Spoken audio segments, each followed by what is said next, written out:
It sounds good. I just need to check my finances.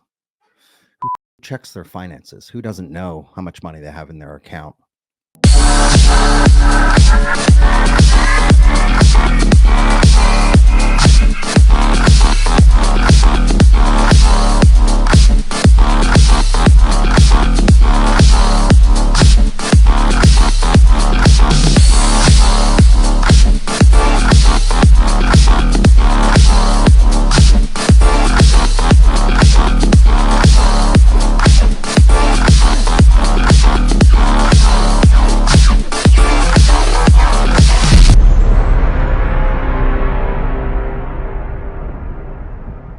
The one thing that stops us from actually going in the direction that we truly want to be in, fear. Now, in this video, I'm going to show you the strongest foundation you need to have to get to your prospects and help them look at their fear in a different angle. It helps them kind of push past where they're at and where they're stuck.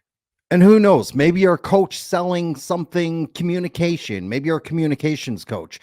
Maybe you're a fitness coach selling, fitness to millennial moms. Whatever it is you sell, whatever industry you're in, you're going to come across fear disguised in many areas. But when you strip everything away, got that big, ugly fear. But here's the thing. Fear's not a small obstacle. Don't for a second think it is. Don't for a moment think that you can just go through the motions when you're trying to help someone overcome fear. So to have the ability to be that person that can navigate someone through this area that's keeping them there and look at things in a different perspective to help them focus on something that it's why they're there in front of you in the first place. It's why they showed up. To have the actual ability to be able to help someone push past their fear and look at things differently is invaluable. It is invaluable to you. It is invaluable to the receiver. Now, in this video, we're going to look at that. We're going to look at fear. We're going to look at the skill set needed, the foundation you need to be able to help someone get out of their own way. Watch the video till the end. You're going to have a lot of important things here that you can cover, and I'm going to unfold a very easy process that will work for you. Objections driven by fear. Now, these objections may be delivered to you by the prospect, in a different package. It could be money objection. It could be time. It could be, I want to think about it. Think about it. You have a solution. They have a problem. Everything else is just in between. That's noise. That's communication. That's what communication is, right? You have a sender, you have a receiver. It's like, hey, what's happening in the middle, which is life. Now, a lot of salespeople use analogies and personal stories to help someone get past the big thing. And this is a very effective technique. However, when you're dealing with something like fear, when you share a personal story, you're doing it to move that person. So in other words, it needs to have a pulse. This is not something that you can just follow a generic process or a script. You have to be in the moment. You have to think about it. Think back in your life. Think back whenever you were in a situation where you were faced with fear and you were paralyzed, you were stuck. You wanted to do the thing, but that fear just held you back. Think of what you were going through. And I want you to think back of that conversation you had with a person past it, because what they shared with you was a different perspective. It was real. There was no agenda behind it. Just somebody giving you a good old come to Jesus conversation where something clicked, something landed. When we're dealing with fear, especially in a sales setting, they need something that's going to move them. I'll give you an example. When I was 19 years old, I dabbled in boxing, right? Nothing crazy. I'm no professional fighter or anything like that by any means. But when I was 19, I trained boxing, and I did it for a long time. Now, the first 6 months that I walked into that boxing club, I actually had my first fight. I had my first amateur fight. And I'll never forget it because I did everything that I needed to do over, the 6 month process. And then my coach came up to me, very quiet man, very methodical man, didn't speak much, but when he spoke, you listened, right? He came up and said, "Hey, we got a fight ready." And of course, I raised my hand. I want to go ahead and do it because it's something that I wanted to do. I remember training for that fight, and I remember the weeks leading up to that fight. I always had this fear coming up like, am I good enough? What if I disappoint people? What if I show up and I lose? And fear comes from that. It's from like, what if I fail? So a couple of days before the actual fight, I think the fight was scheduled on a Saturday. I had my last session in the gym. I think it was like a Thursday. So a couple of days before the fight, I remember this fear feeling was just overwhelming. It was overwhelming. I felt like I bit off more than I could chew. Was I ready? I don't know. Am I going to go in there and get the shit kicked out of me? Maybe. I remember my coach sat down with me. I remember his conversation with me because he could tell that I was bothered, right? He could tell that the fear was setting in, which is very common for him to see. Hey, it's my first rodeo, it wasn't his, right? He has trained thousands of fighters, been to multiple amateur boxing fights, so he's used to seeing this. I remember he sat down with me when I was finishing up my workout. And, he kind of looked at me and he said, are you ready for this weekend? And I didn't say anything. I just kind of looked at him.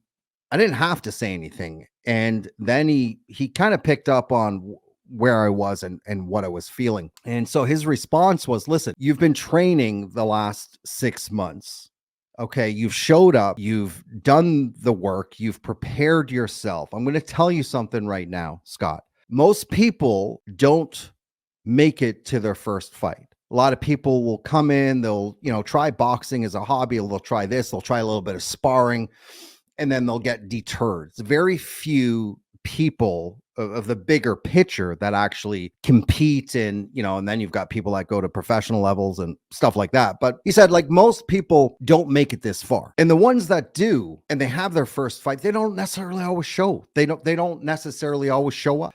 You're here, you're ready. You've done everything you need to do. Now, I can't tell you what's going to happen Saturday. What I can tell you is you've done everything possible to make yourself successful. Over the last 6 months, you've showed up here, you've trained, you've been consistent, you've listened to me, you've implemented what I've showed you.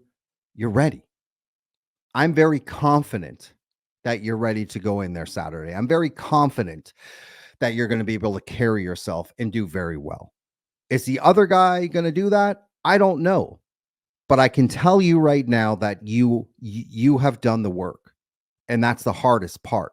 And I remember thinking the fear is still there, but not only did he share that personal insight, it was the logic that landed with me. I'm just going to do it. And it wasn't a feeling that I had that everything was going to be okay. It was a decision I made to go through with it. Now, that day I showed up, I had my first amateur fight. I was very petrified. I was scared. The other guy looked like he was apart. However, I went through it and I actually won. I won on points. I went 3 rounds, but I won. My point is, you're going to have a moment in your life where you faced fear and you will always remember it. You will always anchor down on it. Now, you're going to come across people that are in that moment where they're just stuck, but they want to move forward. We're not going to get them there without sharing a level of conviction in our story. If you're doing an analogy, it's got to land. It's got to be real. This is something that a script's never going to help you with because fear is a major factor in most people's lives. In fact, everyone's going to go through a fear moment. But sometimes it's that fear that sticks people back. It's that fear that holds people back for a very, very long time. So you're there. But the true skill is actually being able to have complete flow of that conversation where you're in that conversation. And when you're trying to get someone past that fear, it's got to be real. It's got to raise the hairs off their arm, back of their neck. It's got to land where you will know and they will know. And maybe, 9 times out of 10, that's going to land with them and they're going to move forward. Maybe some of them don't move forward right then and there, but they come back to it because it's landed so much. The true skill of communication and being in a sales situation is not from a script. It's from being in that flow state where you're there in the conversation. And when you identify that fear, you are being the most human as possible. You're slowing down, you're there helping them.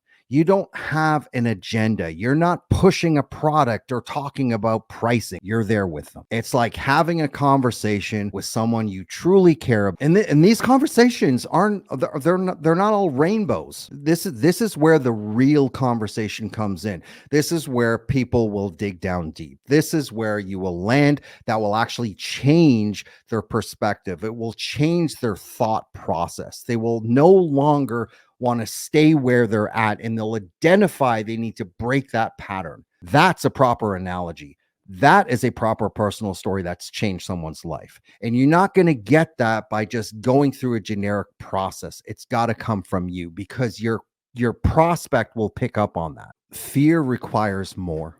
It requires somebody to get past their ways. It can't come from a regurgitated, replicated, generic type of story or an analogy that you use over and over and over again.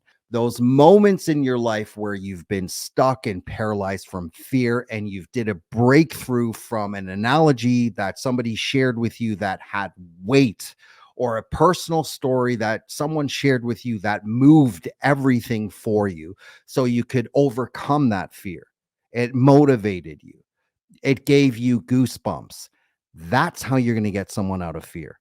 And to do that, you want to be able to have the ability to pull out these stories that will move someone, or really think about these analogies that you're going to put in front of them. And that's how you're going to get someone from just fogginess and just scarcity to a place where they can see more clear. So I hope you like that. Like and subscribe. I got a lot of fire coming at you guys. So if you liked it, like and subscribe, and I'll see you on the next one.